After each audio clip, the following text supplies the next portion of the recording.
Welcome students and my dear parents.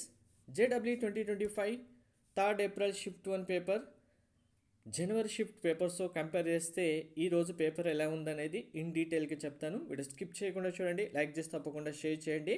And ఈరోజు exam attempt చేసిన students ఎన్ని marks expect చేస్తున్నారు, ఎన్ని క్వశ్చన్స్ అటెంప్ట్ చేశారు కామెంట్లో షూర్గా మెన్షన్ చేయండి.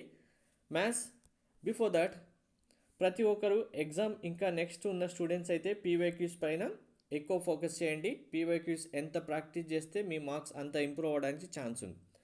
మ్యాథ్స్ మల్టీ కాన్సెప్ట్స్ క్వశ్చన్స్ ఎక్కువగా రాకపోయినప్పటికీ వెక్టార్స్ 3D స్క్వేర్ సిరీస్ నుంచి మల్టీ కాన్సెప్ట్స్ క్వశ్చన్స్ అయితే ఇచ్చారు. ఎస్టర్డే ఇవి లేవు.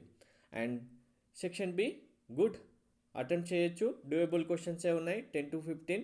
ఎస్టర్డే కూడా 10 to 15, అరౌండ్ 12 to 14, 15 కొంతమంది స్టూడెంట్స్కి వచ్చాయి. ఈరోజు కూడా అలానే ఉంది.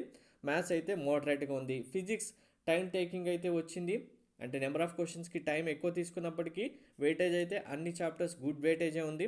యాజ్ యూజువల్గా 2 మార్క్స్ క్వశ్చన్స్కి అయితే ఏవైతే వెయిటేజ్లో ఉన్నాయో అవి ఇంక్లూడ్ చేయడం జరిగింది. అన్ని చాప్టర్స్ నుంచి కవర్ చేశారు. ఈజీగా ఉంది ఫిజిక్స్ క్యాలిక్యులేషన్ పార్ట్ తప్పించి. కెమిస్ట్రీ మాత్రం డిఫికల్టీగానే వచ్చింది. మెయిన్ రీజన్ ఏంటంటే ఫిజికల్ కెమిస్ట్రీ నుంచే ఎక్కువ క్వశ్చన్స్ వచ్చాయి compare to organic inorganic. So ఆటోమేటిక్గా ఫిజికల్ కెమిస్ట్రీ నుంచి ఎక్కువ క్వశ్చన్స్ వస్తే మనకు క్యాలిక్యులేషన్ పార్ట్ థింకింగ్ ఎక్కువ అవుతుంది, కాబట్టి డిఫికల్టీగానే ఉంది. ఓవరాల్గా అన్ని క్వశ్చన్స్ డిఫికల్టీగా లేవు కాబట్టి.